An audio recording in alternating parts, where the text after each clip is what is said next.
O si what's up mga kabonsay, welcome to the channel guys. So for today's vlog, para ito ng video natin to dito sa mga tugas na dumating. In order natin kay newbie mga kabonsay. So yung part 1 na po ay yung unang kahon. Sa part 1 natin yung binuksan. So ito yung part 2, pangalawang kahon natin yung mga kabonsay. Pero syempre bago natin yung video, kailangan natin pasukan intro. O kaya intro, pasok!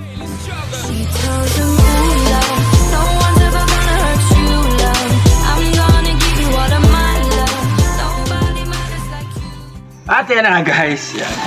So cameraman natin si Rebos ay ayaw magpakita sa camera eh. Bubuksan na natin ito guys. Para makita natin.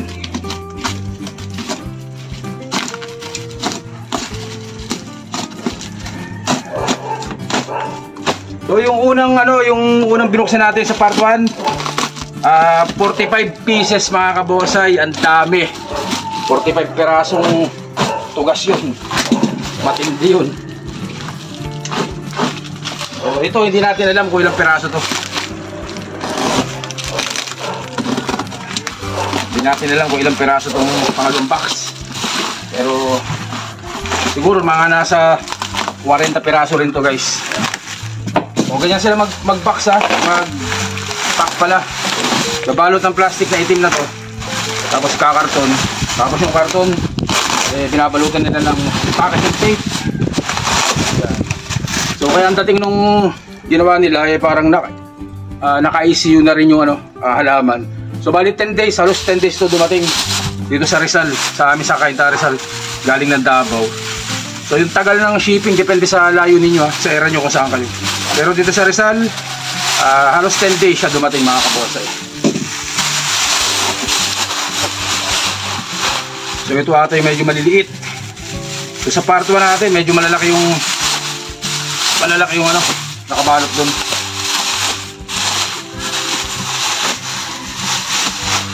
So ito nga yung medyo maliliit mga kabos. Ang dami rin to.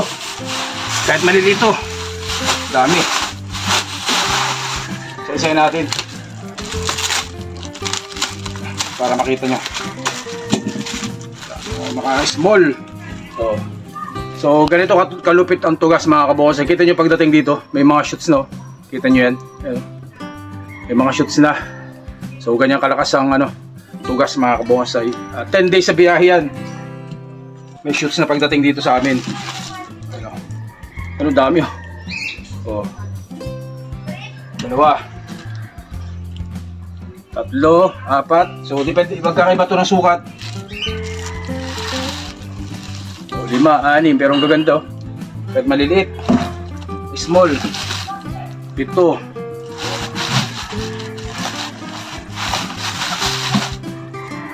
8. May mga shoots na.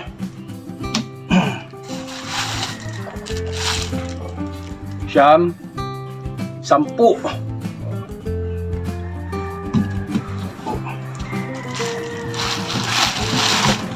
Ganun kaganda oh. 11, 12. Ito yung itsura niyan. 2. 13, 14.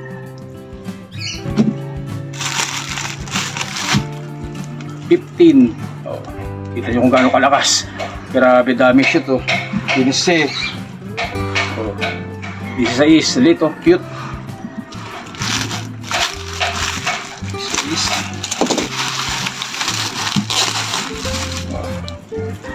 16. 17. 18. 19. Ganda nito.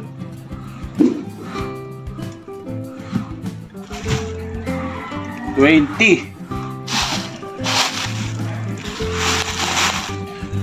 21. 22. 23. 24. Ganda oh. 24.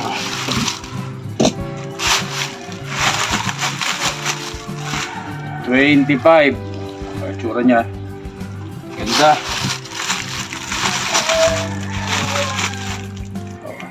26. 27. Ang laki nito.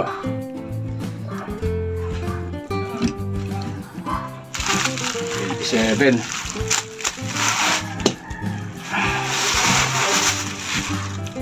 28, ganyan kalaki. 29, 30, 31, laki nito. 32, 33, 34, medyo malalaki ha. 35, 36, 37, 37 peraso pala yun, pare. Boss ay. Oh, so guys, 37 pieces. Oh. 37 tapos yung 45 nung nakaraan. Ilan na boss ay? 37. Oh, 45. 80. 80. 83. Yan, 83 piraso. O, sabi niya, sakto, di ba? Nasa 80, 83 o 82 piraso to mga kabosay lahat. Mga kabosay, yan. Dami. So, ayan. Bosay, ano mo to? Pakita mo sa kanya, sa kanila, ayan, no? So, ayan po, ang ating mga tugas. Galing po kay Newbie Wow yan, mga kabosay. Yan. So, ilalagay ko po doon sa dulo ng video yung Facebook ni Newbie Wow. Kung gusto niyo yung mag-order ng mga tugas, yan o. So depende rin kung anong gusto niyo. May mga small, may medium, may mga large, malalaki.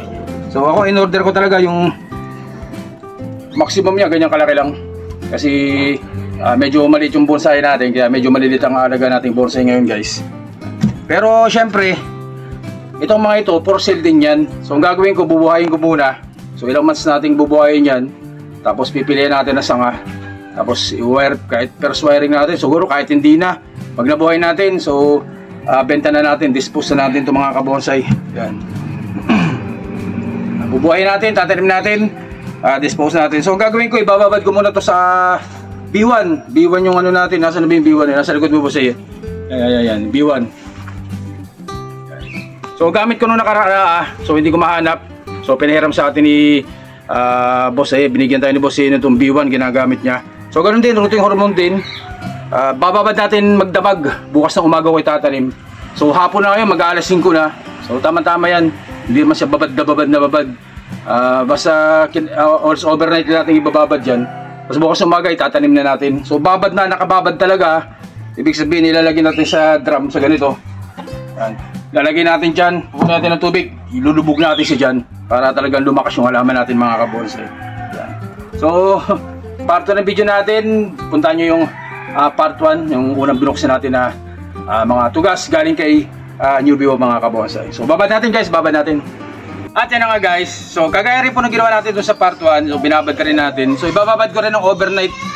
Ito, pakita mo yan. Overnight, ibababa natin ng overnight mga kabonsai sa B1. So dating ginagamit ko Anaa.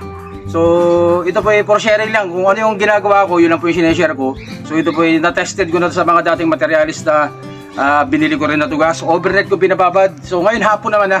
So bukas sa umaga, tatanggalin na natin yan. Tapos bago natin itanim. So overnight natin ibababad. So dito sa timbangan na maliit, kaya ng kahit dalawa dyan. Dalawang takip. Dito sa medyo malaki, pwede na rin ang dalawang takip dyan guys. So tansyahan na lang to. Tansyahan na lang.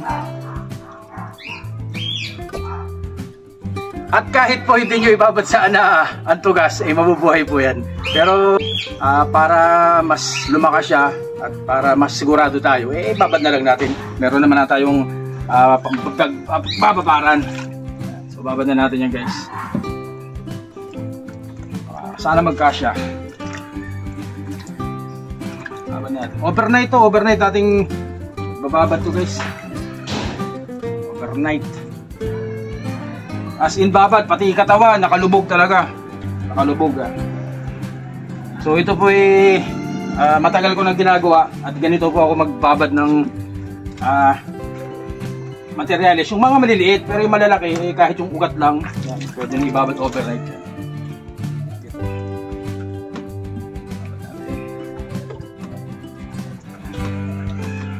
Malalaki to. Mga medium size na yan. Laki oh. Ayan, maganda.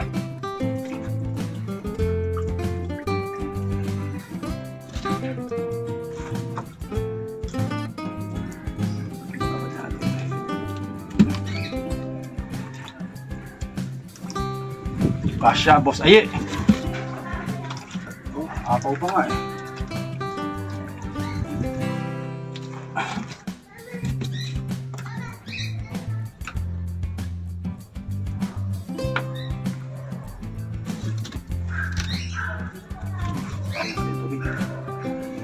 Kabila. Mapaw.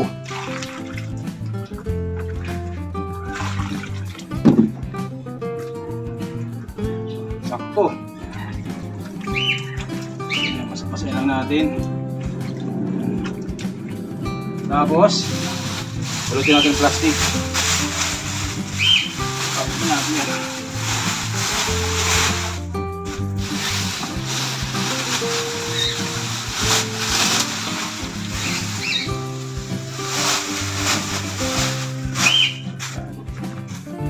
So ganyan na po, bukas ng umaga, tatanggalin natin umaga-umaga, tatanggalin natin sa pagkababad bago natin siya itanim mga kabonsai. So sa part 3, yung pagtatanim po natin ng mga tugas natin mga kabonsai. So may part 1 na po, may part 2, may part 3, abangan nyo po mga kabonsai. So hanggang dito na po muna, stay safe, syempre, God bless us all po mga kabonsai. Maraming salamat po, thank you.